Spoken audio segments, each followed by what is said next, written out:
Aos 72 anos de idade, descobri que algumas pessoas são capazes de uma crueldade que nem o demônio seria capaz de imaginar.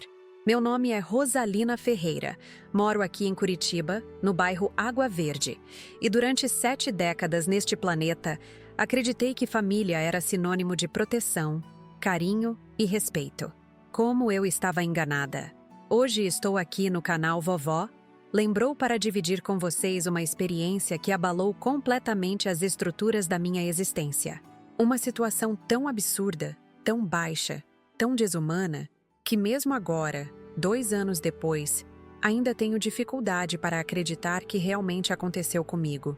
Mas aconteceu, e o que veio depois disso mudou não apenas minha vida, mas também me ensinou que nunca devemos subestimar o poder de uma mulher determinada, independentemente da idade que ela tenha. Sou uma pessoa simples. Sempre fui. Trabalhei durante 35 anos como funcionária pública na Prefeitura de Curitiba, no Departamento de Atendimento ao Cidadão. Passei praticamente minha vida inteira ajudando outras pessoas a resolverem seus problemas, ouvindo suas angústias, orientando sobre documentos, processos, enfim. Sempre fui uma pessoa prestativa. Me aposentei em 2018 com um salário modesto, mas suficiente para viver com dignidade no meu apartamento de 2 quartos que consegui comprar depois de anos economizando centavo por centavo. Sempre tive uma relação muito próxima com meu único filho, o Eduardo. Ele nasceu quando eu tinha 27 anos, fruto do meu casamento com o Antônio, que faleceu de infarto há 15 anos. Durante toda a infância e adolescência do Eduardo, nós fomos muito unidos. Eu me sacrifiquei para dar a ele tudo o que estava ao meu alcance: educação de qualidade, roupas decentes, alimentação nutritiva. Trabalhava de manhã na prefeitura e à tarde fazia limpeza em casas de família para complementar a renda. Eduardo sempre foi um menino carinhoso, atencioso. Quando adolescente, chegava da escola e sempre me perguntava como tinha sido meu dia. Quando começou a trabalhar, aos 18 anos, insistia para me dar uma parte do salário para ajudar nas despesas de casa. Formou-se em administração, conseguiu um emprego numa empresa de logística e foi crescendo profissionalmente. Eu me sentia a mãe mais orgulhosa do mundo vendo meu filho prosperar. Em 2015, quando o Eduardo tinha 37 anos, ele me apresentou a Kátia. Na época, ela tinha 30 anos, era bonita, bem arrumada, falava bem. Trabalhava como vendedora numa loja de roupas femininas no centro da cidade. Logo de início, confesso que senti um certo desconforto com ela, mas atribuí isso ao ciúme natural de mãe. Afinal, meu filho estava se relacionando seriamente pela primeira vez, e eu sabia que uma hora isso ia acontecer. A Kátia, desde o começo, tinha uma forma de falar comigo que me incomodava. Não era desrespeitosa de forma explícita, mas havia uma frieza, uma distância que eu sentia. Quando vinha jantar em casa, por exemplo, ela mal tocava na comida que eu preparava com tanto carinho. Sempre arranjava uma desculpa. Estava de regime, tinha almoçado muito, não estava se sentindo bem. Pequenas coisas que, isoladas, não significavam nada, mas que juntas formavam um padrão. Eduardo, apaixonado, não enxergava esses detalhes. Para ele, Kátia era perfeita. Em 2017, 2 anos depois de começarem a namorar, eles se casaram numa cerimônia pequena, apenas família e amigos mais próximos. Eu fiz questão de contribuir financeiramente para a festa, mesmo comprometendo minhas economias. Era o casamento do meu único filho. Eu queria que fosse especial. Logo após o casamento, percebi que as visitas do Eduardo começaram a se tornar mais espaçadas. Antes ele aparecia em casa pelo menos 2 vezes por semana, às vezes só para tomar um café e conversar. Depois do casamento, as visitas foram diminuindo. 1 vez por semana, depois quinzenalmente, até chegar ao ponto de só nos vermos em ocasiões especiais como aniversários ou datas comemorativas. Em 2018, nasceu meu netinho Gabriel, que hoje tem 12 anos. A chegada dele trouxe uma alegria imensa para a minha vida. Eu me ofereci para ajudar a cuidar da criança, mas Kátia sempre arranjava uma forma de dispensar minha ajuda. Dizia que tinha tudo sob controle, que não precisava incomodar ninguém. Quando eu insistia, ela argumentava que eu já tinha idade e que cuidar de bebê era muito cansativo. O tempo foi passando e a distância entre mim e meu filho só aumentava. Kátia sempre tinha algo para reclamar sobre mim. Que eu ligava demais, que eu era muito intrometida, que eu fazia perguntas demais sobre a vida deles. Eduardo, para evitar conflitos em casa, começou a ser mais seco comigo, menos carinhoso. Aquilo me doía profundamente, mas eu engolia o orgulho porque não queria perder completamente o contato com meu filho e meu neto. Durante anos convivi com essa situação. Fingia não perceber as indiretas de Kátia, as expressões de desaprovação quando eu chegava para visitá-los, a pressa com que ela arrumava desculpas para encerrar nossas conversas. Eu me convencia de que, com o tempo, ela ia me aceitar melhor, que talvez fosse apenas uma questão de adaptação. Em 2020, com a pandemia, ficamos ainda mais distantes. Kátia usou a situação sanitária como justificativa para que eu não visitasse a casa deles. Dizia que era para proteger minha saúde, já que eu estava na faixa de risco. Eduardo concordava com ela, então passei quase um ano inteiro vendo meu neto apenas por videochamada. Foi um período muito difícil para mim, de muita solidão e tristeza. Quando as coisas começaram a normalizar em 2021, pensei que nossa convivência voltaria ao que era antes, mas não foi isso que aconteceu. Kátia havia aproveitado esse período de isolamento para consolidar ainda mais sua influência sobre Eduardo. Agora ela não precisava nem disfarçar sua antipatia por mim. Era direta. Eu estava incomodando, eu estava atrapalhando, eu precisava entender que eles tinham sua própria família agora. Por várias vezes, Eduardo tentava amenizar a situação, pedindo para Kátia ter mais paciência comigo. Mas ela sempre tinha argumentos convincentes. Que eu não respeitava os limites, que eu queria controlar a vida deles, que eu precisava aceitar que ele não era mais um menino. E Eduardo, cansado dos conflitos constantes, acabava sempre ficando do lado dela. Comecei a perceber que estava perdendo meu filho gradativamente. Nossas conversas ficaram superficiais, nossos encontros esporádicos e tensos. Gabriel, meu netinho, começou a me tratar com certa frieza também. Claramente influenciado pelo ambiente em casa. Aquilo me destroçava por dentro. Em 2022, as coisas pioraram ainda mais. Kátia começou a fazer comentários sobre minha idade, sobre minha aparência, sobre meus hábitos. Dizia que eu estava ficando descuidada, que meu apartamento tinha cheiro de casa de velha, que eu precisava me cuidar melhor. Tudo sempre dito de forma indireta, como se fosse preocupação genuína. Mas eu sentia o veneno por trás das palavras. Eduardo, quando eu tentava conversar com ele sobre isso, dizia que eu estava exagerando, que Kátia só queria meu bem. Ele não conseguia enxergar que a mulher com quem se casou estava sistematicamente me destruindo emocionalmente. Ou talvez conseguisse, mas preferisse ignorar para manter a paz em casa. Foi nesse contexto de crescente hostilidade e isolamento que chegou março de 2023. Meu aniversário de 70 anos. Eu já não esperava grande coisa. Nos últimos anos, meus aniversários tinham se resumido a um telefonema protocolar do Eduardo. Um parabéns, mãe, rápido e sem emoção. Kátia nunca demonstrou qualquer interesse pelas datas importantes para mim. Mas para minha surpresa, uma semana antes do meu aniversário, Eduardo me ligou dizendo que queria organizar uma festa para mim em casa. Disse que havia refletido sobre nossa relação e que queria demonstrar o quanto me amava e me respeitava. Fiquei emocionada até as lágrimas. Finalmente meu filho tinha enxergado o que estava acontecendo. Finalmente íamos nos reaproximar. Passou a semana inteira me preparando para aquele momento. Comprei uma roupa nova, arrumei o cabelo no salão, caprichei na maquiagem. Estava ansiosa para reencontrar meu filho e meu neto, para termos novamente aquela proximidade de antes. Achei que Kátia finalmente tinha amadurecido e resolvido me aceitar na família. No dia do meu aniversário, cheguei à casa deles pontualmente. Eduardo me recebeu com um abraço carinhoso que fazia tempo que eu não recebia. Gabriel veio correndo me abraçar, coisa que também não acontecia há meses. Kátia estava na cozinha terminando os preparativos e me cumprimentou com um sorriso que na época interpretei como sincero.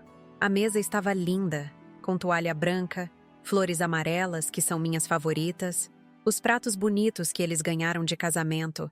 Tinha sido preparado tudo o que eu mais gostava de comer: lasanha de frango, salada de maionese, farofa, arroz à grega. Pela primeira vez em anos, me senti realmente parte da família novamente. Durante o almoço, conversamos sobre vários assuntos. Eduardo me contou sobre o trabalho, Gabriel falou sobre a escola, até Kátia participava da conversa de forma aparentemente natural. Eu estava nas nuvens de felicidade. Pensava comigo mesma como tinha sido tola de duvidar das intenções da minha nora. Talvez ela realmente tivesse mudado. Talvez estivesse finalmente pronta para me aceitar. Quando terminamos de comer, Eduardo disse que tinha uma surpresa para mim. Kátia se levantou e foi buscar uma caixa embrulhada com papel dourado e um laço prateado lindíssimo. Era um embrulho sofisticado, caro, do tipo que se compra em lojas de presente elegantes. Ela se aproximou de mim com a caixa nas mãos e um sorriso que agora, olhando para trás, consigo identificar como malicioso. Na época, porém, interpretei como carinhoso. Ela disse que tinha escolhido pessoalmente aquele presente para mim, que tinha pensado muito no que seria mais adequado, que esperava que eu gostasse. Eduardo e Gabriel estavam expectantes, claramente sem saber do conteúdo da caixa. Kátia tinha planejado aquilo sozinha, sem envolver os dois. Eles acreditavam genuinamente que se tratava de um presente normal, carinhoso. Peguei a caixa com as mãos tremendo de emoção. Estava pesada, e pelo tamanho parecia conter algo considerável. Comecei a desfazer o laço prateado com cuidado, querendo preservar aquele momento especial. Retirei o papel dourado devagar, saboreando cada segundo daquela que eu acreditava ser uma demonstração de afeto da minha nora. A caixa era de papelão resistente, dessas que se usam para presentes importantes. Levantei a tampa com expectativa e... O que aconteceu naquele momento me marcou de tal forma que, até hoje, quando fecho os olhos, consigo sentir novamente todo o horror, toda a humilhação, toda a crueldade daquele instante que mudaria para sempre o rumo da minha história. Mas antes de contar exatamente o que havia naquela caixa e como reagi a isso, quero que vocês me digam uma coisa. Onde vocês estão assistindo esse vídeo? De que cidade? De que estado? Adoro conhecer pessoas de todo o nosso Brasil. E se vocês estão gostando dessa história, não esqueçam de apertar o botão de inscrição no canal Vovó Lembrou, porque tenho muitas outras experiências incríveis para dividir com vocês. O que posso adiantar é que o que veio depois daquele momento transformou completamente minha vida e me ensinou que subestimar uma mulher de 70 anos pode ser o maior erro que alguém comete na vida. Mas isso, meus queridos, é assunto para o próximo vídeo, onde vou contar detalhadamente o que havia naquela caixa maldita e como começou minha jornada de... O cheiro atingiu meu rosto como um soco invisível, antes mesmo dos meus olhos processarem completamente o que estava diante de mim. Um odor nauseabundo, pútrido, que invadiu minhas narinas e desceu pela garganta como uma substância viscosa e repugnante. Meu estômago se contraiu violentamente e por um instante pensei que fosse vomitar ali mesmo, na frente de todos. Dentro daquela caixa elegante, embrulhada com tanto cuidado, jazia um gambá morto. Não era simplesmente um animal que havia falecido recentemente. Era um bicho em estado avançado de decomposição, com a pelagem emaranhada e suja, olhos opacos e sem vida, a boca entreaberta revelando pequenos dentes amarelados. O que mais me chocou foram as larvas esbranquiçadas que se movimentavam pelo corpinho do animal, entrando e saindo por feridas abertas na pele escurecida. Minha mente demorou alguns segundos para processar completamente a situação. Era como se meu cérebro se recusasse a aceitar que aquilo estava realmente acontecendo. Por um momento, pensei que talvez fosse um pesadelo, uma dessas experiências surreais que às vezes temos dormindo e que parecem absolutamente reais. Mas o fedor era genuíno demais, a visão horrenda demais, as sensações físicas de nojo e repulsa eram intensas demais para serem produto da minha imaginação. Larguei a caixa no chão instintivamente, como se ela estivesse pegando fogo em minhas mãos. O barulho do papelão batendo no piso de cerâmica ecoou pela sala de jantar, quebrando o silêncio tenso que havia se instalado. Eduardo se levantou da cadeira num movimento brusco, aproximando-se para ver o que havia me causado aquela reação. Gabriel, meu netinho, também se ergueu, curioso e preocupado com minha expressão de horror. "O que foi, mãe? O que aconteceu?" Eduardo perguntou, a voz carregada de preocupação genuína. Ele ainda não havia visto o conteúdo da caixa. Não conseguia imaginar que tipo de presente poderia provocar uma reação tão extrema da própria mãe. Quando Eduardo se abaixou para olhar dentro da caixa tombada, sua expressão mudou instantaneamente. A preocupação deu lugar ao choque, depois à repulsa, e finalmente a uma confusão total. Ele olhou para Kátia com uma expressão que eu nunca havia visto antes em seu rosto. Uma mistura de incredulidade e horror. "Kátia, que diabos é isso?" Ele gritou, a voz mais alta do que o normal, carregada de uma indignação que raramente demonstrava. "Que tipo de brincadeira doentia é essa?" Gabriel, tentando entender o que estava acontecendo, se esticou para olhar também. Quando seus olhos se depararam com o animal morto e as larvas se movimentando, ele soltou um grito agudo e correu para o sofá, onde se encolheu numa posição fetal e começou a chorar compulsivamente. O menino de 12 anos estava claramente traumatizado pela visão grotesca. Foi nesse momento que Kátia revelou sua verdadeira natureza.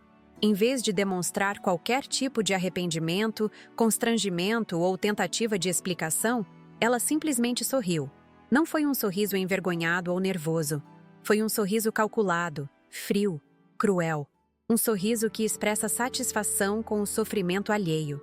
"Agora você vai se lembrar de tomar mais banho em casa, sua porca nojenta", ela disse, a voz clara e firme, sem qualquer tentativa de disfarçar a maldade por trás das palavras.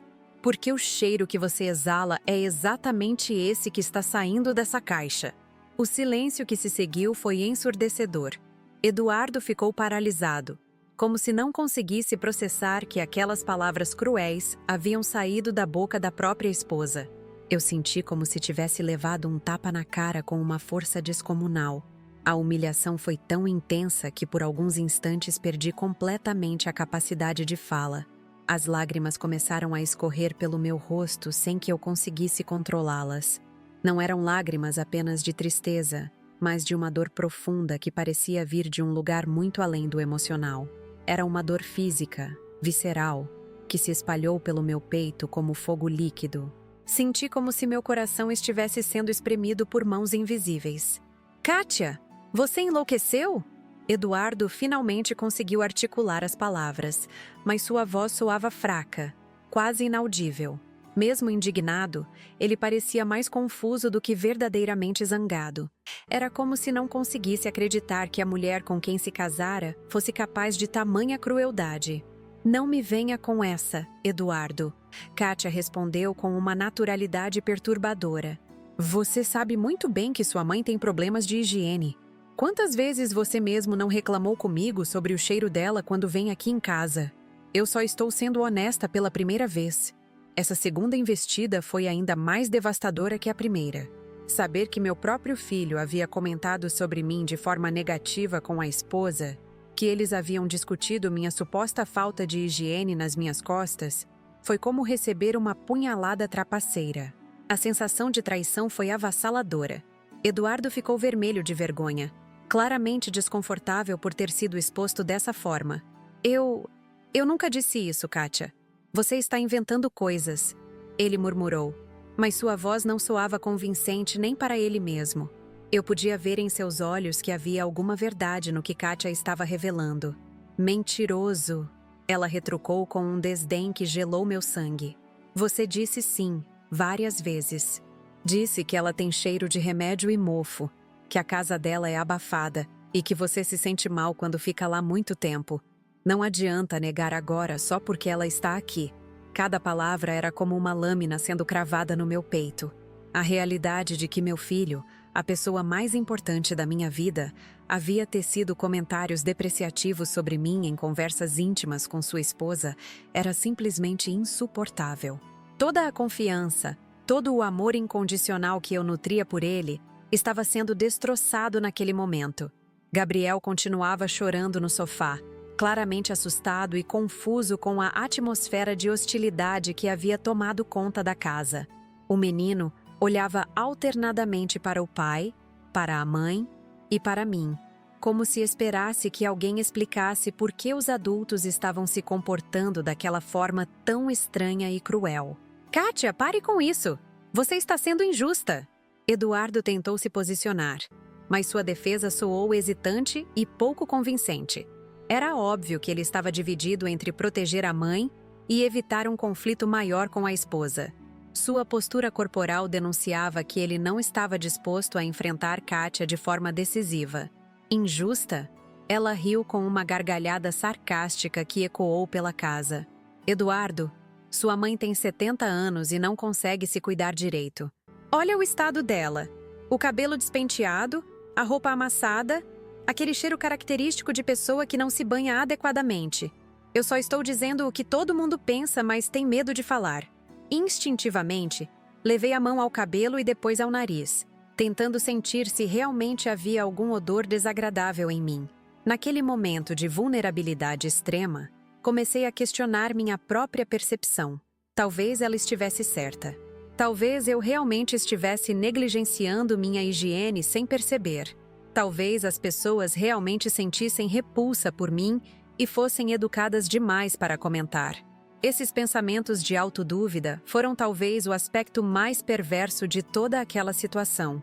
Kátia não estava apenas me humilhando publicamente. Ela estava plantando sementes de insegurança que eu sabia que me acompanhariam por muito tempo. Estava destruindo não apenas meu momento especial, mas minha autoestima e minha confiança. Você precisa parar de ser hipócrita, Eduardo. Kátia continuou seu ataque implacável. Quantas vezes você não chegou em casa reclamando que sua mãe te abraçou e você ficou com o cheiro dela grudado na roupa? Quantas vezes não comentou que é constrangedor levar ela para lugares públicos porque as pessoas ficam olhando? Eduardo não conseguia mais negar. Seus olhos evitavam os meus, e eu podia ver a culpa estampada em seu rosto. Cada acusação de Kátia estava encontrando eco na verdade, e ele sabia disso. A descoberta de que meu filho sentia vergonha de mim foi talvez o golpe mais doloroso de toda aquela tarde terrível. Mãe, ele tentou dizer alguma coisa, mas eu levantei a mão para silenciá-lo. Não queria ouvir desculpas esfarrapadas ou tentativas de minimizar o estrago que já estava feito. O mal estava consumado, e nada que ele pudesse dizer naquele momento seria capaz de desfazer a humilhação que eu havia sofrido.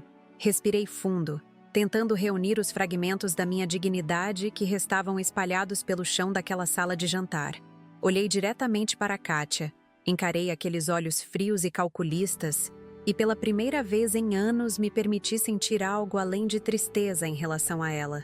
Senti raiva, uma raiva pura, cristalina, que começou como uma chama pequena no fundo do meu estômago e rapidamente se espalhou por todo o meu corpo. Mas em vez de explodir, em vez de gritar ou chorar ainda mais, eu fiz algo que surpreendeu a todos na sala, inclusive a mim mesma. Eu sorri, um sorriso calmo, sereno, que não correspondia em nada ao turbilhão de emoções que estava sentindo internamente. Muito obrigada pelo presente, Kátia. Eu disse com uma voz surpreendentemente estável. Foi muito criativo da sua parte. Ela franziu a testa, claramente confusa com minha reação. Esperava gritos, lágrimas, talvez uma saída dramática. Não esperava tranquilidade. Eduardo também me olhava com uma expressão interrogativa, tentando decifrar o que estava passando pela minha cabeça. Agora vou para casa. Continuei, pegando minha bolsa da cadeira onde havia deixado. Gabriel, venha dar um abraço na vovó. Meu netinho hesitou por alguns instantes, olhando para os pais como se pedisse permissão. Gabriel estava claramente dividido entre o carinho genuíno que sentia por mim e a influência negativa que estava recebendo sobre minha pessoa. Finalmente, ele se aproximou e me deu um abraço rápido e meio sem jeito. Eu te amo, vovó. Ele sussurrou em meu ouvido, e aquelas 4 palavrinhas foram como um bálsamo para minha alma ferida. Pelo menos meu neto ainda mantinha algum afeto por mim, apesar de toda a campanha de difamação que estava sendo orquestrada contra a minha pessoa. Eduardo se levantou como se fosse me acompanhar até a porta, mas eu fiz um gesto indicando que não era necessário. Queria sair daquela casa com o máximo de dignidade que conseguisse reunir. Não queria demonstrar fraqueza. Não queria dar a Kátia o prazer de ver que ela havia conseguido me destruir completamente. Caminhei até a porta de entrada, tentando manter a postura ereta, mesmo sentindo que minhas pernas pareciam feitas de gelatina. Cada passo era um esforço monumental para não desabar ali mesmo. Quando coloquei a mão na maçaneta, ouvi Kátia dizer uma última coisa que quase fez minha máscara de tranquilidade despencar. Da próxima vez, toma um banho bem demorado antes de vir aqui. Tá bom, Rosalina? A gente fica constrangido com os vizinhos. Não me virei. Não respondi. Simplesmente abri a porta e saí, fechando-a atrás de mim com um clique suave que soou definitivo. Só quando cheguei ao elevador do prédio, foi que permiti que as lágrimas voltassem a escorrer livremente pelo meu rosto. Durante o trajeto de volta para casa, sentada no banco traseiro do táxi, fiquei remoendo cada palavra daquela conversa terrível. A descoberta de que Eduardo realmente sentia vergonha de mim foi talvez mais dolorosa do que a própria humilhação pública que Kátia me infligiu. Saber que eles conversavam sobre mim de forma depreciativa na intimidade do lar foi um golpe que atingiu diretamente meu coração de mãe. Quando cheguei ao meu apartamento, a primeira coisa que fiz foi tomar um banho. Não porque acreditasse nas acusações de Kátia, mas porque precisava me livrar simbolicamente daquela energia negativa que parecia ter grudado na minha pele. Fiquei debaixo do chuveiro por quase 1 hora, deixando a água quente levar embora não apenas a sujeira do corpo, mas também um pouco da dor que estava carregando na alma. Naquela noite, deitada na minha cama, olhando para o teto escuro do quarto, tomei uma decisão que mudaria completamente o rumo da minha história. Não ia aceitar aquela humilhação passivamente. Não ia permitir que Kátia achasse que podia me tratar como lixo sem sofrer consequências. E, principalmente, não ia deixar que ela continuasse manipulando meu filho contra mim. Pela primeira vez em décadas, senti que precisava lutar. Não sabia ainda como ou quando, mas sabia que aquela guerra havia começado. E eu não tinha a menor intenção de sair derrotada. Kátia havia subestimado completamente com quem estava mexendo. Ela veria que humilhar uma mulher de 70 anos pode ser o maior erro que alguém comete na vida. Os dias que se seguiram àquele aniversário maldito foram os mais sombrios que já vivi. Acordava todas as manhãs com uma sensação de peso no peito, como se uma pedra gigantesca tivesse se alojado ali durante a noite. A humilhação continuava ecoando na minha mente, se repetindo como um disco arranhado que não para de tocar a mesma música dolorosa. Durante a primeira semana, mal consegui sair de casa. Cada vez que olhava no espelho, via o rosto de uma mulher derrotada, com olheiras profundas e uma expressão de tristeza que parecia ter se instalado permanentemente nas minhas feições. Questionava constantemente se havia algo de verdade nas acusações cruéis de Kátia. Cheirava minha roupa obsessivamente, verificava meu hálito, inspecionava cada detalhe da minha aparência com uma paranoia que me envergonha admitir. Dona Jandira, minha vizinha do apartamento 302, percebeu que algo estava errado. Somos amigas há mais de 15 anos, desde que me mudei para este prédio, e ela me conhece melhor do que qualquer pessoa. Jandira tem 75 anos. É viúva como eu. E sempre foi uma mulher de personalidade forte e opinião firme sobre tudo. Foi numa quinta-feira chuvosa que ela bateu na minha porta carregando uma marmita de estrogonofe de carne. Conhece meus pratos favoritos e sabia que eu não estava cozinhando direito desde aquela data fatídica. Quando abri a porta, ela me olhou de cima a baixo com aquela expressão maternal que sempre teve.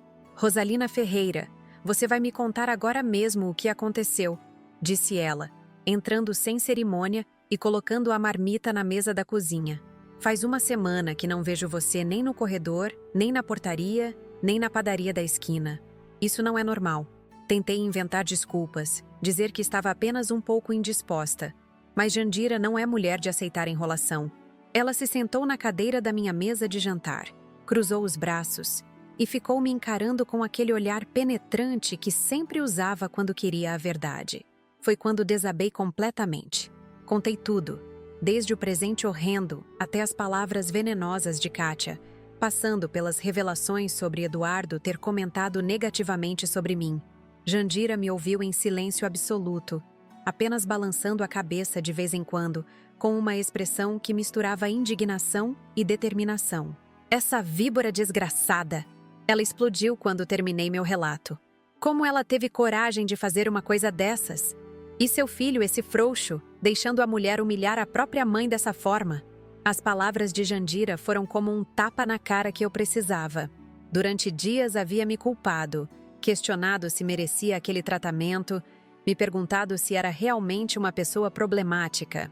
Mas ouvir minha amiga se indignar daquela forma me fez perceber que eu estava sendo vítima de uma crueldade gratuita. Rosalina, você vai ficar sentada aí se lamentando ou vai fazer alguma coisa a respeito? Jandira perguntou com aquela franqueza característica. Porque se fosse comigo, aquela piranha já teria levado o troco que merece. Aquela pergunta plantou uma semente na minha mente. Até então, eu havia apenas absorvido a dor passivamente, como se fosse um castigo merecido. Mas pela primeira vez desde o ocorrido, comecei a sentir algo diferente da tristeza e da autocompaixão.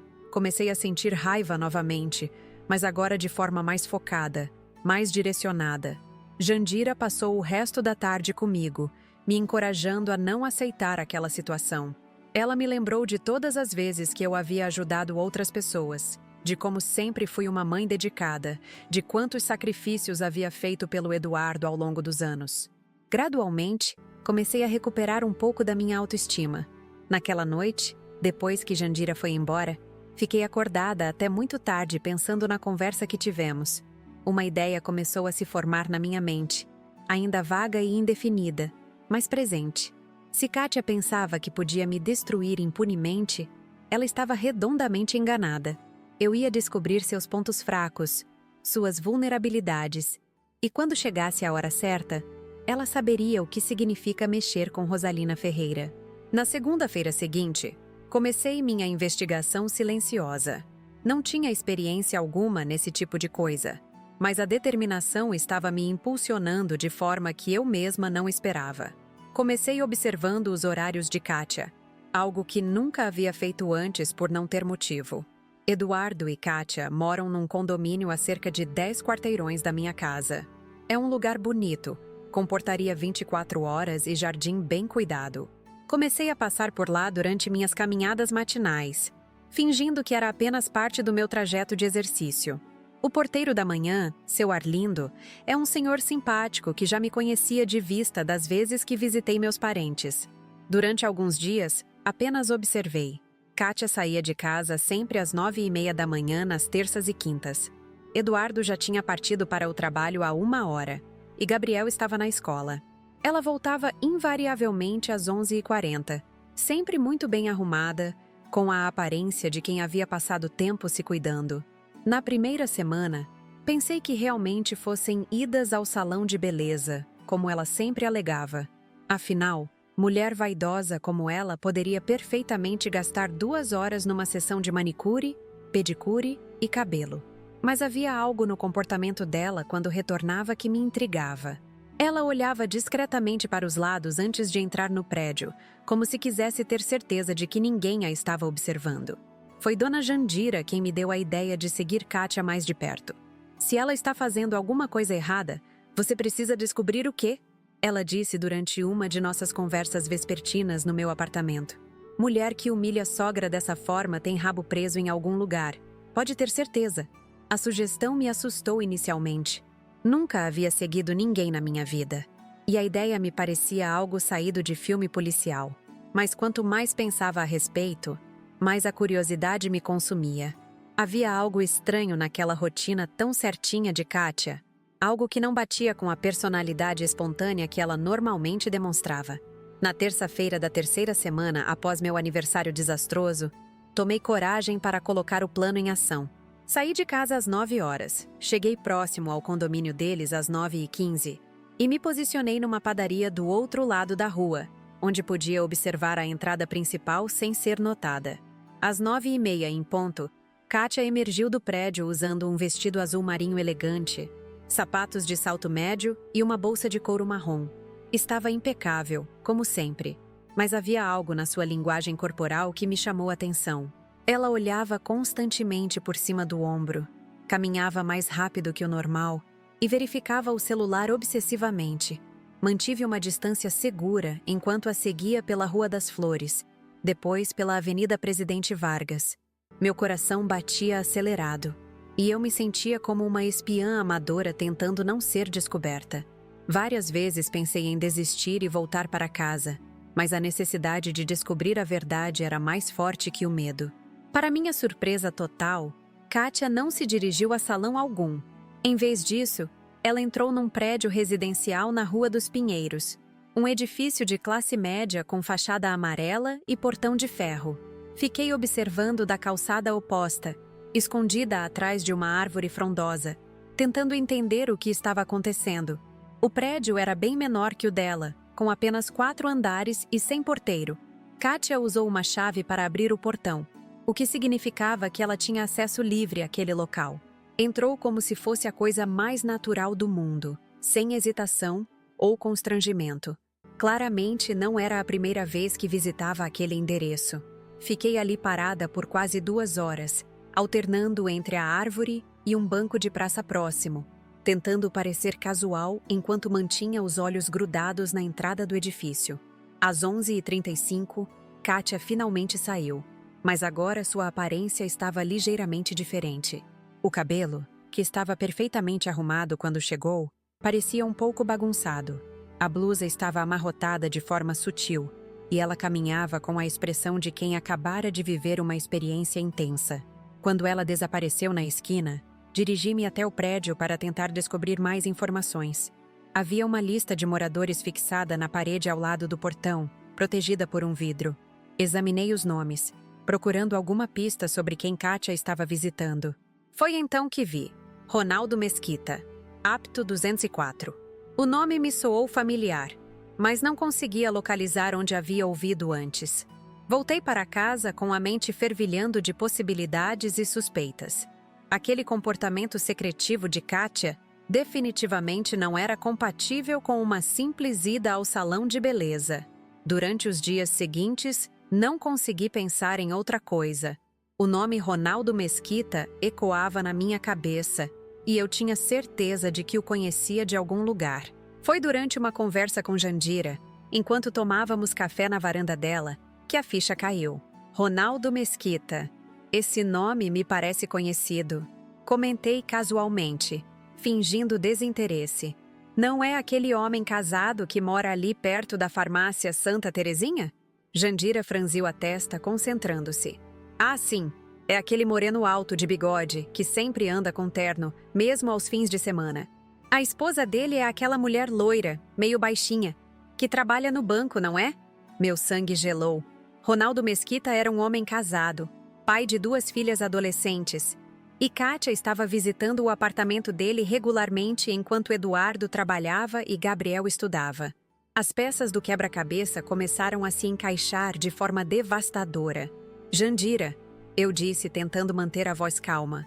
Você conhece a esposa desse Ronaldo? Conheço sim, Clarice, se não me engano. Mulher trabalhadora, sempre muito séria. Por que você está perguntando sobre eles? Não respondi diretamente, mas minha mente já estava maquinando. Se minhas suspeitas estivessem corretas, Kátia não era apenas uma nora cruel e manipuladora. Ela era também uma adúltera que estava traindo meu filho enquanto destruía sistematicamente minha relação com ele. Naquela noite, liguei para o João Batista, o porteiro do meu prédio. João sempre foi muito solícito comigo, e eu sabia que poderia contar com sua ajuda. Ele tem um sobrinho que trabalha com tecnologia e que já havia me ajudado algumas vezes com problemas no meu computador. Seu João? Eu disse quando ele atendeu o telefone. Preciso de um favor. É um assunto delicado, e eu gostaria de manter discrição total. Expliquei que precisava de algumas fotografias de uma pessoa em situação específica, sem entrar em detalhes sobre os motivos. João não fez perguntas, apenas disse que conversaria com o sobrinho e me daria uma resposta no dia seguinte. Rafael, o sobrinho de João, é um rapaz de 25 anos, magro e tímido, mas extremamente hábil com equipamentos eletrônicos. Quando nos encontramos no hall do prédio na quinta-feira seguinte, ele trouxe uma câmera pequena e discreta, que podia ser operada à distância através de um aplicativo no celular. Dona Rosalina, ele disse em voz baixa, essa câmera tem zoom potente e grava em alta definição. O que a senhora está planejando? Expliquei superficialmente minha situação, omitindo os detalhes mais pessoais, mas deixando claro que precisava de evidências de uma traição conjugal. Rafael assentiu compreensivamente e me ensinou como usar o equipamento. Na terça-feira seguinte, voltei ao meu posto de observação próximo ao prédio de Ronaldo, mas agora estava equipada com a câmera de Rafael. Cheguei mais cedo, às 9 horas, e me posicionei estrategicamente numa lanchonete que ficava de frente para o edifício amarelo. Quando Kátia apareceu, pontual como sempre, comecei a filmar. Capturei imagens dela entrando no prédio com desenvoltura, usando novamente a chave própria. 2 horas depois, quando ela saiu, consegui fotos nítidas do seu rosto e da sua expressão pós-encontro. Mas o que realmente me chocou aconteceu no final da filmagem. Cerca de 5 minutos após Kátia partir, um homem saiu do mesmo prédio. Era alto, moreno, com bigode grisalho e usava uma camisa social azul clara. Reconheci imediatamente. Era Ronaldo Mesquita em pessoa. Rafael havia me ensinado como transferir as imagens para o meu celular. E naquela noite examinei detalhadamente cada foto e cada segundo de vídeo. As evidências eram irrefutáveis. Minha nora estava tendo um caso extraconjugal com um homem casado e fazia isso de forma sistemática e planejada. Durante as semanas seguintes, coletei mais material. Descobri que o encontro acontecia sempre nas terças e quintas, sempre no mesmo horário, sempre com a mesma duração. Havia uma regularidade na traição que demonstrava que aquilo não era um caso recente ou casual. Era um relacionamento estabelecido, com regras e horários definidos. A confirmação final veio quando consegui uma foto de Ronaldo e Kátia saindo juntos do prédio numa quinta-feira chuvosa. Eles caminhavam próximos demais para serem apenas conhecidos, e a intimidade entre eles era óbvia para qualquer observador atento. Ronaldo até tocou o rosto de Kátia de forma carinhosa antes de se separarem na esquina. Naquele momento, sentada na minha cozinha, olhando para as fotos no meu celular, tomei uma decisão definitiva. Não iria apenas expor a traição de Kátia. Iria usar essa informação de forma estratégica para devolver toda a humilhação que ela me havia causado. Ela queria guerra? Pois teria guerra. Mas descobriria que subestimar uma mulher de 72 anos determinada pode ser o maior erro da vida de qualquer pessoa. Com as fotografias guardadas em segurança no meu celular, senti uma satisfação estranha que não experimentava há muito tempo. Finalmente tinha algo concreto contra Kátia. Uma arma que poderia usar quando chegasse o momento certo. Mas intuía que ainda havia camadas mais profundas nessa história que eu precisava desvendar antes de agir. Rafael havia me emprestado a câmera por mais 2 semanas e decidi aproveitar ao máximo esse período. Não queria apenas provas da traição. Queria entender completamente o que estava acontecendo, descobrir há quanto tempo aquilo durava e, principalmente, qual era o verdadeiro plano de Kátia. Foi Dona Jandira quem me deu uma perspectiva diferente durante nosso café da tarde numa sexta-feira ensolarada. Estávamos sentadas na varanda dela, observando o movimento da rua, quando ela fez um comentário que mudou completamente minha forma de enxergar a situação. Rosalina, uma mulher não humilha a sogra daquele jeito sem ter um motivo muito forte, ela disse, mexendo açúcar no café com movimentos pensativos. Aposto que ela quer te afastar do Eduardo por alguma razão específica. Mulher que trai marido sempre tem planos maiores. Aquelas palavras ficaram ecoando na minha cabeça pelos próximos dias. Kátia não estava apenas sendo cruel por maldade gratuita. Havia uma estratégia por trás da humilhação que eu sofri. Ela precisava me distanciar do Eduardo para ter liberdade total para executar algum plano que eu ainda não conseguia enxergar. Na segunda-feira seguinte, em vez de me limitar a observar os encontros com Ronaldo, decidi expandir minha investigação. Comecei acompanhando Kátia em outros horários, tentando mapear todos os seus movimentos e comportamentos suspeitos. Descobri que ela havia desenvolvido novos hábitos nos últimos meses. Às quartas-feiras à tarde, enquanto Eduardo estava no trabalho e Gabriel na escola, ela saía por cerca de 3 horas. Inicialmente pensei que fossem compras ou compromissos médicos, mas seu comportamento ao retornar era idêntico ao dos dias de encontro com Ronaldo. Nervosa, olhando constantemente para os lados, verificando o celular compulsivamente. Resolvi segui-la numa dessas quartas-feiras. Para minha surpresa, ela se dirigiu a um escritório de advocacia no centro da cidade. Ficou lá dentro por mais de 1 hora, e quando saiu, carregava uma pasta de documentos que não tinha quando entrou. Aquela descoberta me deixou profundamente intrigada e preocupada. Por que Kátia estaria visitando um advogado sem o conhecimento de Eduardo? Que tipo de documentos ela estava manipulando nas minhas costas? Ou melhor, nas costas do meu filho. Na quinta-feira seguinte, armei-me de coragem e entrei no mesmo edifício onde ficava o escritório de advocacia. No hall havia um painel com os nomes de todos os profissionais do prédio. O advogado que Kátia havia visitado se chamava Dr. Augusto Cardial, especialista em direito de família e sucessões. Meu sangue gelou. Direito de família significava divórcio, partilha de bens, pensão alimentícia. Sucessões significava heranças, testamentos, inventários. Kátia estava se preparando legalmente para algo relacionado ao casamento com Eduardo e, possivelmente, também a minha situação financeira. Naquela noite, liguei para minha irmã Berenice, que mora no interior e trabalha há anos como secretária num cartório. Berenice sempre foi a pessoa mais prática da nossa família, com conhecimento jurídico suficiente para me orientar em situações como essa. Berenice, eu disse depois dos cumprimentos iniciais, preciso te fazer uma pergunta hipotética. Se uma mulher casada está visitando advogado de família sem o marido saber, quais podem ser os motivos? Minha irmã ficou em silêncio por alguns segundos antes de responder. Rosalina, isso não é bom sinal. Ou ela está planejando divórcio, ou está tentando proteger patrimônio de alguma forma, ou quer garantir direitos sobre bens que ainda não são dela. Por que você está perguntando isso? Contei para Berenice uma versão resumida dos acontecimentos, omitindo os detalhes mais pessoais sobre minha humilhação. Ela me ouviu com atenção e depois fez uma pergunta que me arrepiou da cabeça aos pés. Rosalina, Eduardo tem patrimônio significativo? Casa própria, carro, investimentos? E você, tem algum bem em nome dele ou alguma garantia de herança?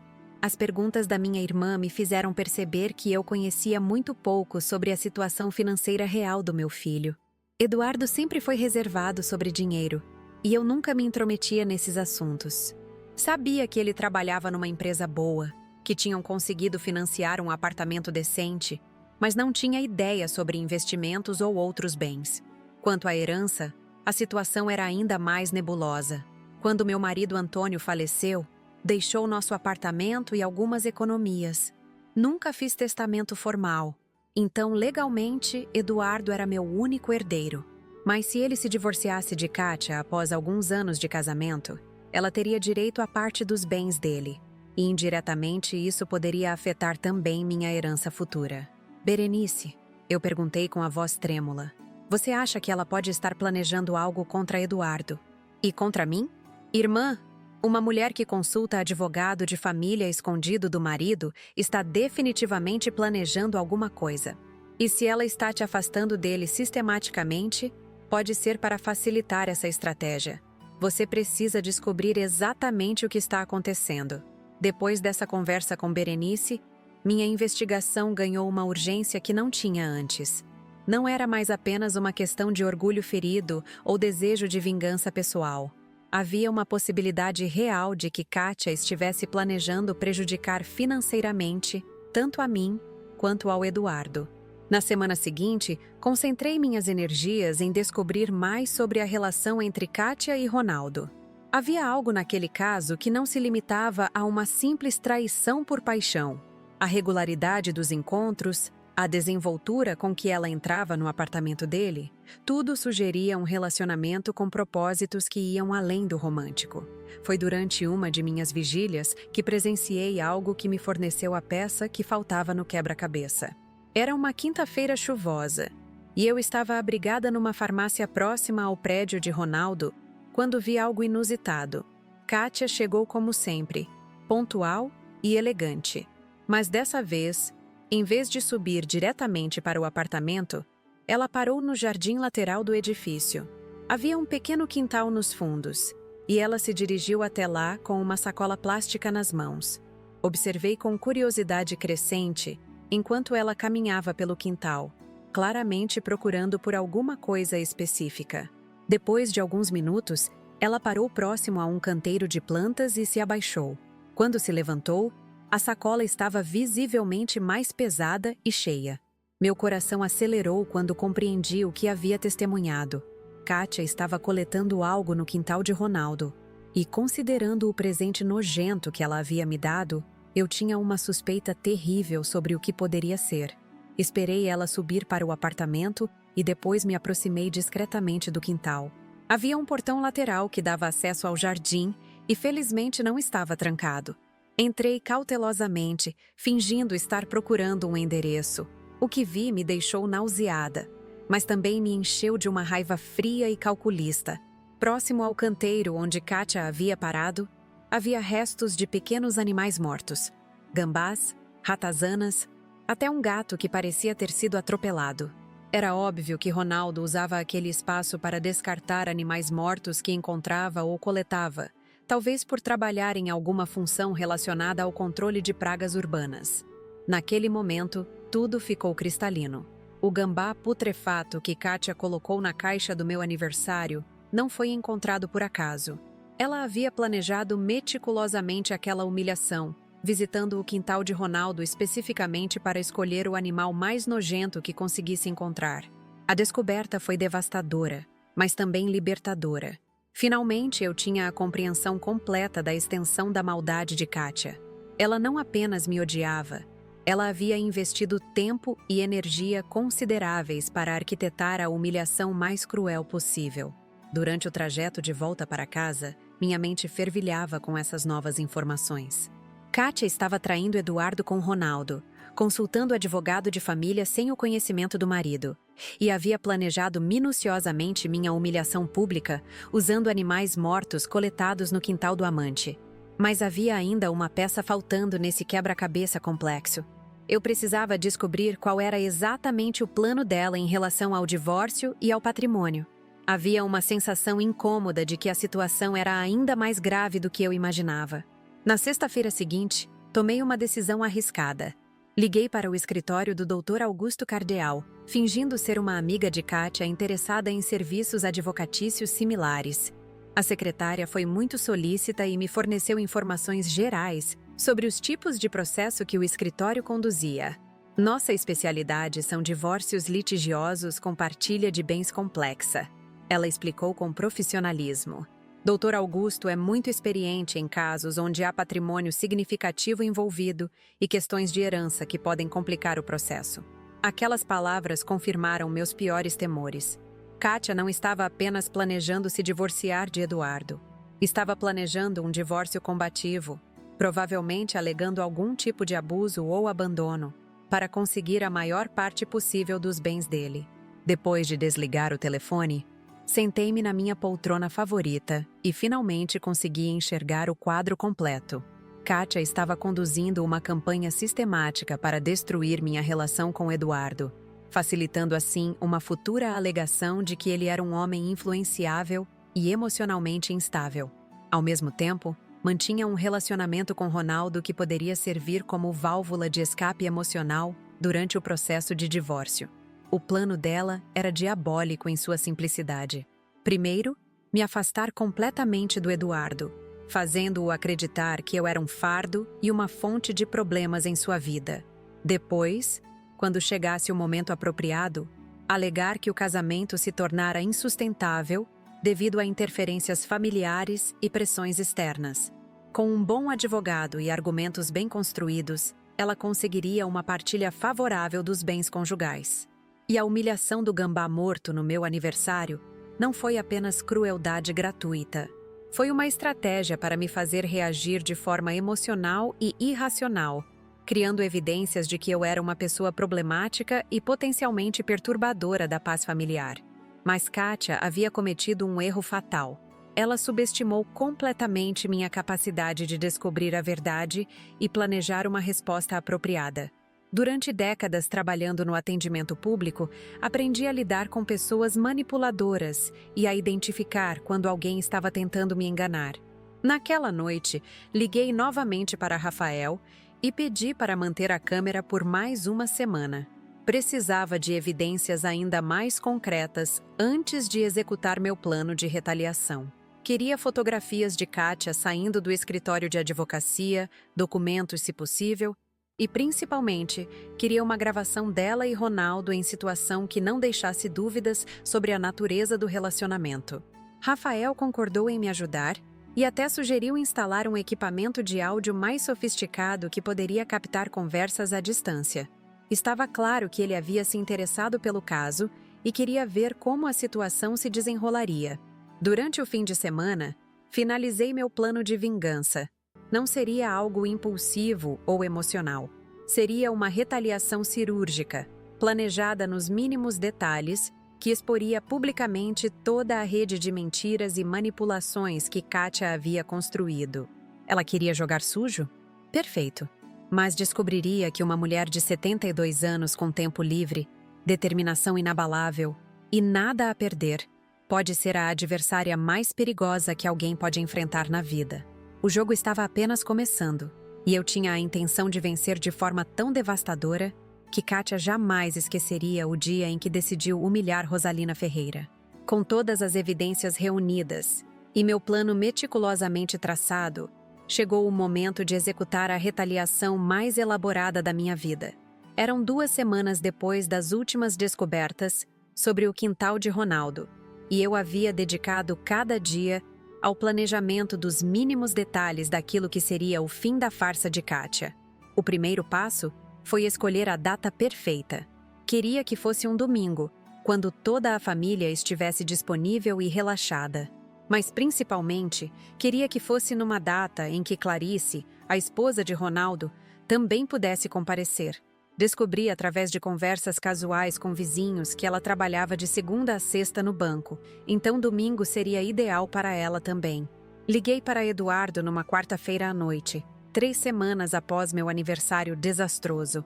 Forcei minha voz a soar calorosa e conciliadora, como se tivesse finalmente superado completamente o episódio traumático. "Eduardo, meu filho", eu disse com o tom mais maternal que consegui produzir. "Estive pensando muito sobre o que aconteceu no meu aniversário. Quero fazer as pazes com a Kátia e contigo. Que tal organizarmos um almoço domingo que vem em casa? Quero demonstrar que não guardo rancor e que nossa família pode se reconciliar." Pude sentir o alívio na voz dele. Eduardo estava claramente se sentindo culpado pelo que havia presenciado e provavelmente vinha sofrendo pressão de Kátia para manter distância de mim. A ideia de uma reconciliação amigável era exatamente o que ele desejava ouvir. "Mãe, isso seria maravilhoso", ele respondeu com entusiasmo genuíno. "Tenho certeza de que a Kátia também quer resolver essa situação. Ela tem falado que se sente mal pelo mal-entendido." Mal-entendido. A palavra quase me fez rir alto. Eduardo realmente acreditava que colocar um animal morto putrefato numa caixa de presente poderia ser classificado como mal-entendido. A ingenuidade do meu filho em relação à verdadeira natureza da mulher com quem se casara era ao mesmo tempo tocante e frustrante. "Perfeito, então", continuei, mantendo o tom alegre. "Quero convidar também alguns vizinhos queridos para testemunhar nossa reconciliação. Dona Jandira, seu Arlindo do Térreo e talvez alguns outros amigos próximos. Quero que seja uma celebração especial da nossa união familiar." Eduardo concordou imediatamente, claramente aliviado por não precisar mais mediar conflitos entre a esposa e a mãe. Combinamos os detalhes básicos. Domingo às 12h30, almoço completo, ambiente descontraído e familiar. Assim que desliguei o telefone, liguei para Jandira e expliquei minha estratégia. Ela ficou eufórica com a perspectiva de presenciar a queda de Kátia e se ofereceu para ajudar em qualquer aspecto necessário. "Rosalina, você virou uma estrategista militar", ela disse com admiração. Essa mulher não vai saber nem o que a atingiu. O próximo passo foi garantir a presença de Clarice sem levantar suspeitas. Descobri onde ela morava através de Jandira, que conhecia uma amiga em comum. Era um apartamento a 6 quadras da minha casa, num prédio residencial de classe média baixa. Na sexta-feira, vesti minha melhor roupa e fui visitá-la, armada com uma desculpa cuidadosamente preparada. Toquei a campainha do apartamento 501 às 2 da tarde, horário em que calculei que ela já teria retornado do trabalho. Clarice atendeu a porta usando um avental de cozinha e com as mãos sujas de massa. Era uma mulher de aproximadamente 40 anos, cabelos loiros curtos, feições delicadas e expressão naturalmente amável. Quando me viu, franziu ligeiramente a testa, claramente sem me reconhecer. Desculpe incomodá-la. Comecei com meu sorriso mais gentil. Sou Rosalina Ferreira. Moro aqui perto, no prédio azul da Rua das Acácias. Estou organizando um almoço beneficente no próximo domingo para arrecadar fundos para uma casa de repouso. E uma vizinha me disse que a senhora é muito solidária e talvez gostasse de participar. A mentira saiu com naturalidade impressionante. Clarice sorriu calorosamente e me convidou para entrar. Seu apartamento era pequeno, mas extremamente bem cuidado, com decoração simples e aconchegante. Havia fotografias da família espalhadas pela sala. Ronaldo com 2 adolescentes que obviamente eram as filhas. Que iniciativa linda! Ela disse servindo café e biscoitos. Trabalho no banco e sempre me sensibilizo com causas sociais. Pode contar comigo para o domingo. Passamos cerca de 1 hora conversando. Clarice me contou sobre a família, sobre o trabalho no banco, sobre os planos para as férias de julho com as filhas. Falou carinhosamente sobre Ronaldo, mencionando como ele era trabalhador e dedicado à família. A ironia da situação era simultaneamente cômica e trágica. Quando me despedi, confirmei que esperaria ela no domingo às 12h30, fornecendo meu endereço correto. Clarice anotou tudo numa agenda floreada e garantiu que estaria presente pontualmente. No sábado, dediquei o dia inteiro aos preparativos finais. Comprei todos os ingredientes para um almoço caprichado: carne assada, farofa especial, salada de maionese com legumes, arroz temperado e uma sobremesa de pavê que sempre fazia sucesso. Queria que tudo estivesse perfeito, porque essa seria provavelmente a última refeição que eu compartilharia com Kátia como parte da família. Mais importante que a comida era a preparação da evidência. Havia impresso todas as fotografias em alta qualidade numa gráfica discreta do centro da cidade. Eram dezenas de imagens. Kátia entrando no prédio de Ronaldo, saindo do apartamento com aparência desarrumada, caminhando intimamente com ele pela rua, coletando animais mortos no quintal. Havia também screenshots das gravações de áudio que Rafael havia conseguido, onde era possível ouvir claramente conversas íntimas entre os dois. Organizei tudo numa pasta elegante, igual àquelas que advogados usam para documentos importantes. Junto com as fotografias, escrevi uma carta explicativa detalhando toda a cronologia dos eventos, desde minha humilhação no aniversário até as descobertas sobre a traição sistemática. A carta estava endereçada a Eduardo, mas sabia que todos os presentes a leriam. Narrei calmamente como havia descoberto o caso extraconjugal, as visitas ao advogado de família e, principalmente, a origem diabólica do gambá morto que havia recebido de presente. No domingo de manhã, acordei às 6 horas com uma mistura de nervosismo e determinação que não sentia há décadas. Tomei um banho demorado, arrumei o cabelo com esmero e vesti um conjunto elegante azul marinho que guardava para ocasiões especiais. Queria estar impecável para o momento mais importante da minha vingança. Às 8 horas, comecei a preparar a comida. Cozinhar sempre foi minha forma de demonstrar amor. E mesmo naquelas circunstâncias peculiares, caprichei em cada detalhe. A casa ficou perfumada com os aromas familiares que sempre caracterizaram minhas reuniões familiares. Jandira chegou às 11 horas para me ajudar com os últimos preparativos. Ela trouxe flores amarelas para decorar a mesa e uma garrafa de vinho que havia guardado para uma ocasião especial. Hoje é um dia histórico, Rosalina, ela declarou solenemente. Aquela víbora finalmente vai receber o que merece. Às 12h15, Eduardo, Kátia e Gabriel chegaram pontualmente. Kátia estava radiante, usando um vestido rosa claro e carregando uma caixa de bombons como presente. A ironia da situação, ela trazendo doces depois de ter me dado um animal morto, não passou despercebida. "Rosalina!" ela disse com um sorriso que parecia genuinamente caloroso. "Que bom que decidiu superar aquele mal-entendido bobo. Família é família, não é mesmo?" Retribuí o sorriso com igual falsidade. "Claro, Kátia. O importante é que estamos todos aqui, reunidos novamente como uma família verdadeira." Eduardo abraçou-me carinhosamente e Gabriel veio correndo me cumprimentar. Por alguns minutos, fingimos que éramos uma família normal, conversando sobre amenidades enquanto eu finalizava os últimos detalhes do almoço. Às 12h30 em ponto, Clarice tocou a campainha. Quando abri a porta, pude ver a confusão imediata em seus olhos. Ela claramente não esperava encontrar um ambiente familiar íntimo em vez de uma reunião beneficente com múltiplos participantes. "Clarice, que alegria você ter vindo." Eu disse alto o suficiente para que todos na sala ouvissem. "Esta é minha família, meu filho Eduardo, minha nora Kátia e meu netinho Gabriel.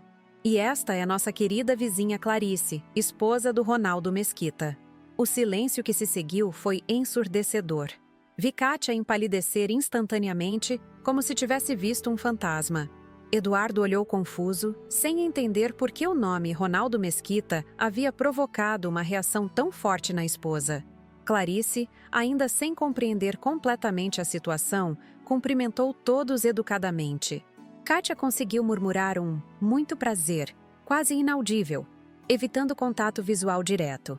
Conduzimos todos para a mesa de jantar, onde havia caprichado na decoração. A tensão era palpável, especialmente emanando de Kátia, que continuava visivelmente nervosa e desconfortável. Durante os primeiros 15 minutos de refeição, mantive uma conversa aparentemente casual, perguntando a Clarice sobre o trabalho no banco, elogiando Eduardo pelo sucesso profissional e até mesmo fazendo comentários positivos sobre como Gabriel estava crescendo bonito e inteligente. Kátia mal tocou na comida, claramente agoniada, mas sem poder demonstrar abertamente sua ansiedade. Eduardo notou o comportamento estranho da esposa, mas atribuiu a nervosismo natural decorrente do processo de reconciliação familiar. Quando todos terminaram o prato principal, levantei-me calmamente e anunciei: "Antes da sobremesa, gostaria de fazer uma pequena apresentação especial. Tenho um presente para a Kátia que planejei com muito carinho." Fui até a cozinha e retornei carregando uma caixa embrulhada idêntica àquela que havia recebido no meu aniversário. Papel dourado, laço prateado. Exatamente o mesmo tamanho e formato.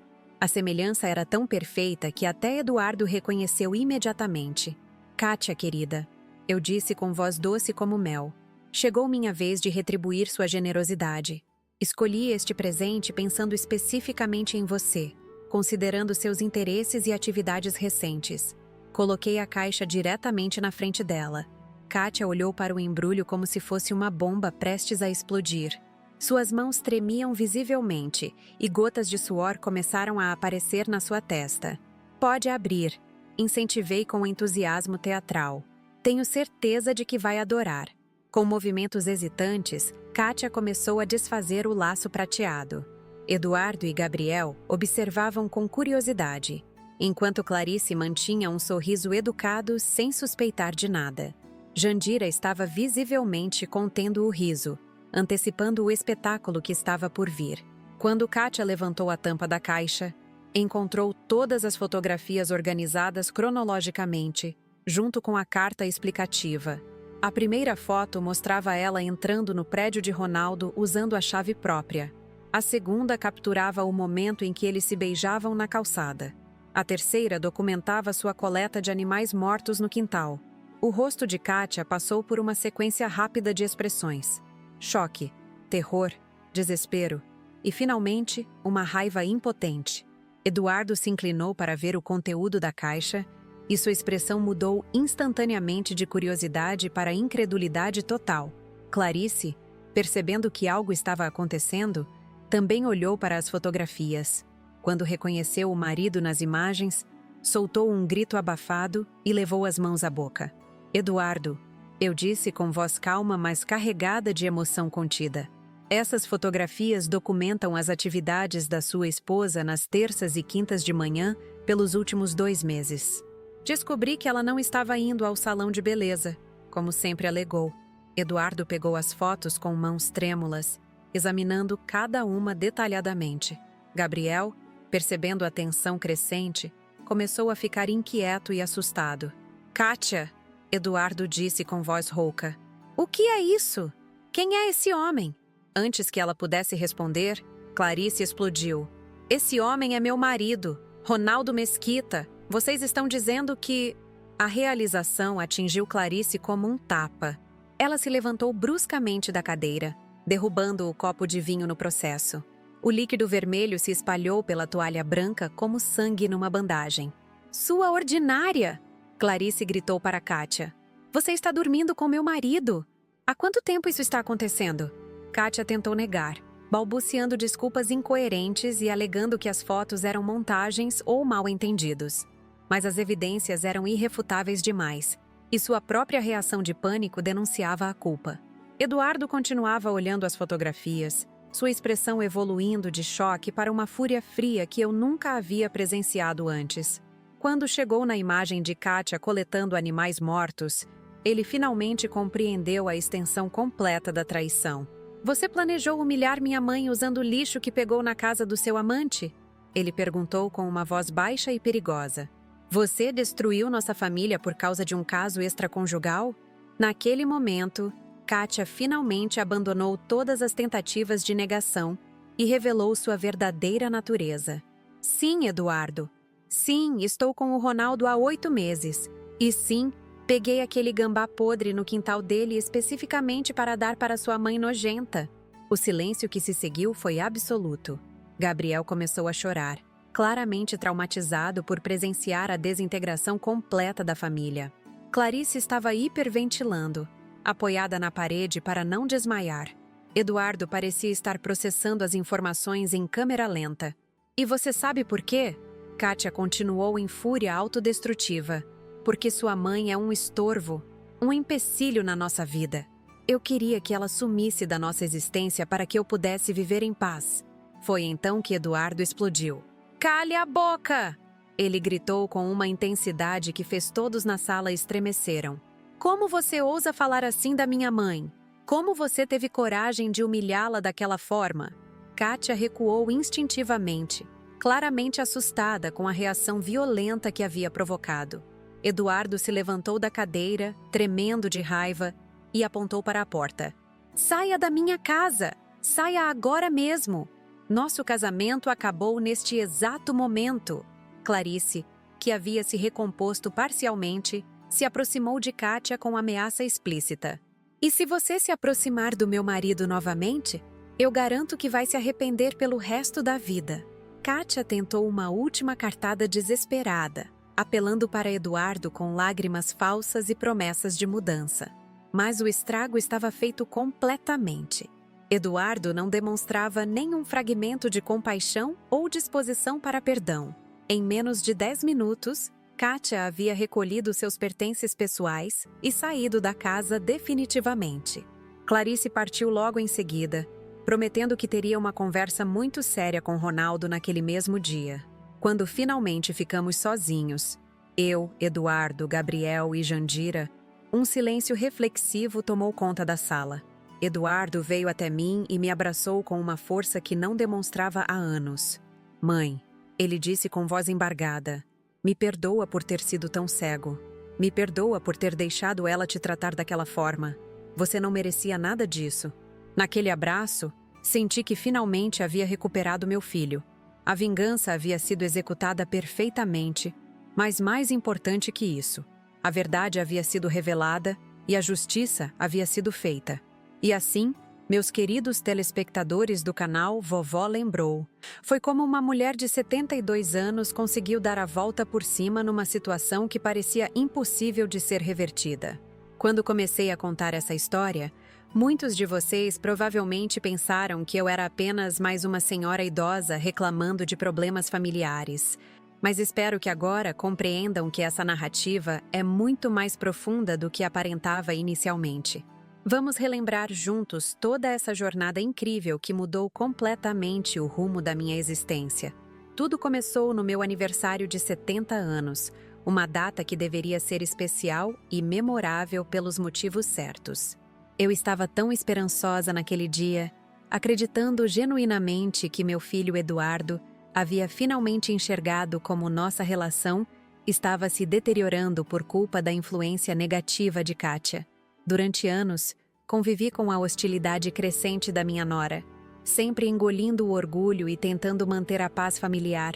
Aceitava as indiretas maldosas, os comentários depreciativos sobre minha idade e aparência, a forma como ela sistematicamente me afastava do meu próprio filho e neto. Pensei que com o tempo ela amadureceria e me aceitaria como parte da família. Como eu estava enganada sobre a verdadeira natureza daquela mulher. O presente do gambá morto no meu aniversário não foi simplesmente um ato de crueldade impulsiva. Foi o resultado de um planejamento meticuloso, uma humilhação cuidadosamente orquestrada para me destruir emocionalmente e consolidar sua dominação sobre Eduardo.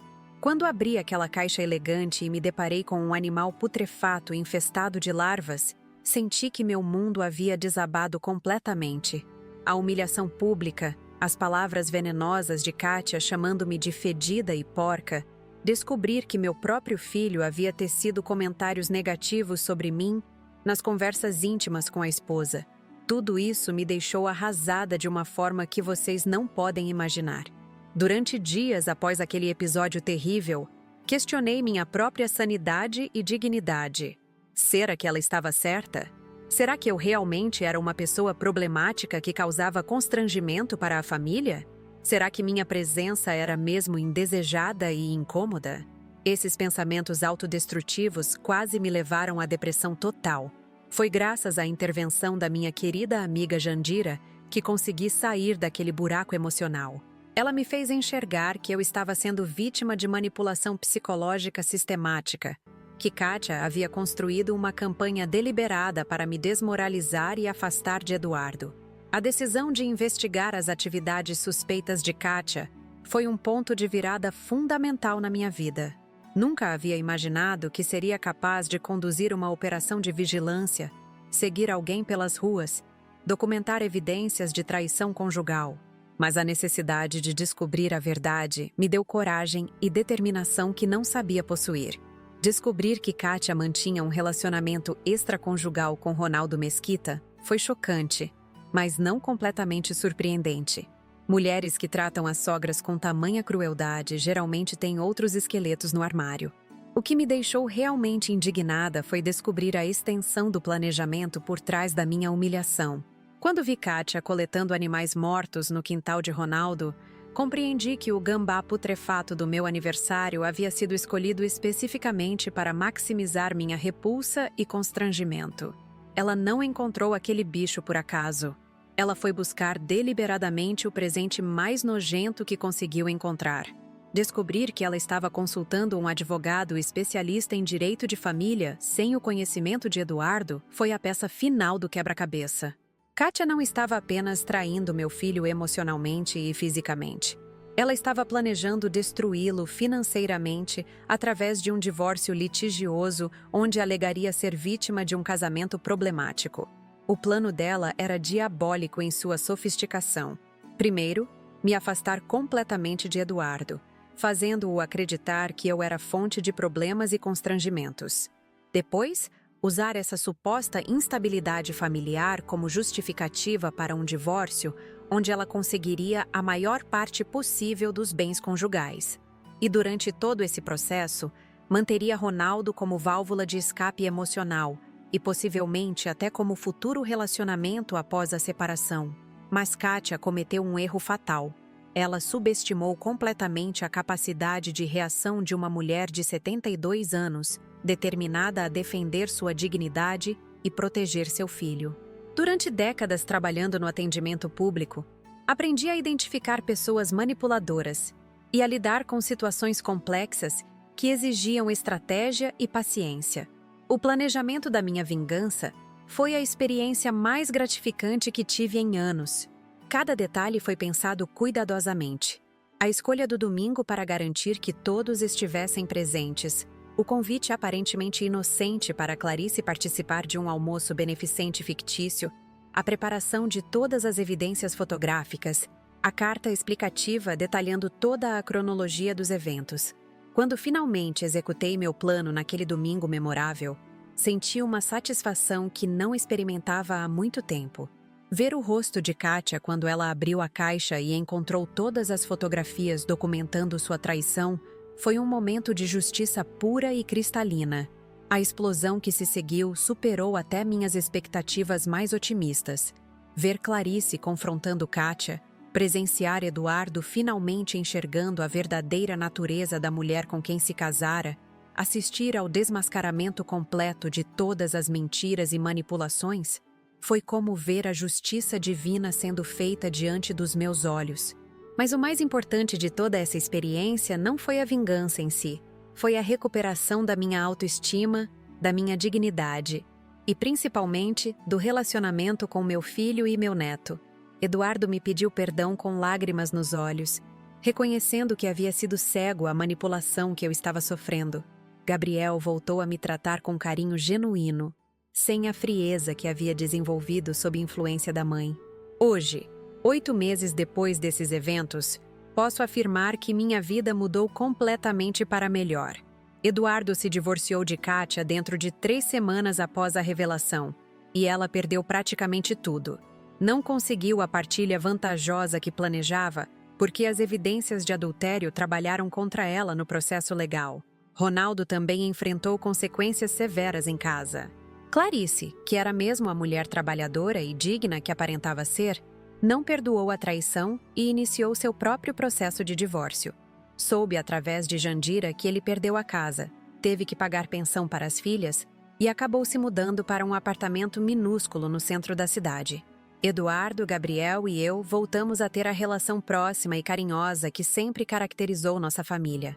Meu filho me visita pelo menos 3 vezes por semana, às vezes apenas para tomar café e conversar sobre a vida. Gabriel passa os fins de semana comigo regularmente. E voltamos a ter aquela cumplicidade especial entre avó e neto. Mais importante ainda, essa experiência me ensinou lições valiosas sobre minha própria força e capacidade de reação. Durante décadas, aceitei passivamente tratamentos inadequados, sempre tentando manter a paz e evitar conflitos. Descobri que às vezes é necessário lutar pelos nossos direitos e nossa dignidade, mesmo quando isso significa confrontar pessoas que preferíamos amar em paz. Aprendi também que a idade não é impedimento para defender-se de injustiças. Pelo contrário, a experiência de vida, a paciência desenvolvida ao longo dos anos e a liberdade que vem com a maturidade podem ser armas poderosas contra pessoas que pensam que podem nos maltratar impunemente. Esta história me ensinou que devemos sempre confiar em nossos instintos quando algo não está certo. Durante meses, sentia que havia algo errado com o comportamento de Kátia, mas sempre duvidava das minhas próprias percepções. Quando finalmente decidi investigar, descobri que minha intuição estava completamente correta. Quero que vocês entendam que não estou incentivando vingança ou retaliação como primeira opção para resolver conflitos familiares. Tentei durante anos resolver a situação através do diálogo, da compreensão e da paciência. Só parti para medidas mais drásticas quando ficou claro que estava lidando com uma pessoa genuinamente má, que estava causando dano intencional não apenas a mim, mas também ao meu filho.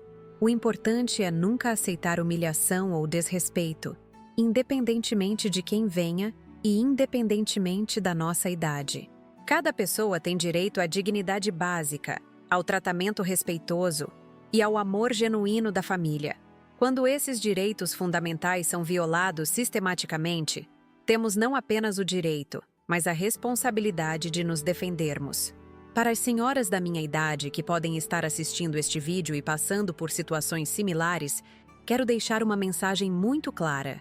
Vocês não estão sozinhas. Vocês não são um fardo para suas famílias e vocês definitivamente não merecem tratamento cruel ou desrespeitoso de ninguém. Para os filhos e filhas que estão assistindo, lembrem-se de que suas mães fizeram sacrifícios imensuráveis para criá-los e educá-los. Não permitam que cônjuges manipuladores destruam essas relações fundamentais. Família verdadeira não exige que vocês escolham entre a mãe e o cônjuge. Família verdadeira encontra formas de conviver harmoniosamente. E para as noras e genros que possam estar assistindo, entendam que respeitar os pais do cônjuge não é opcional em um casamento saudável. Vocês não precisam amar intensamente os sogros, mas precisam tratá-los com dignidade básica e reconhecer a importância que eles têm na vida dos seus parceiros.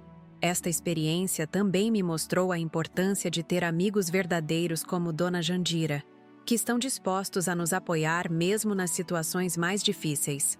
Redes de apoio são fundamentais, especialmente para pessoas idosas que podem estar mais vulneráveis a manipulações familiares. Hoje, quando olho para trás, não sinto raiva ou amargura em relação a Kátia. Sinto pena de uma pessoa que foi capaz de tanta crueldade e manipulação. Ela perdeu uma família que poderia ter sido maravilhosa se ela tivesse escolhido o caminho do respeito e da harmonia.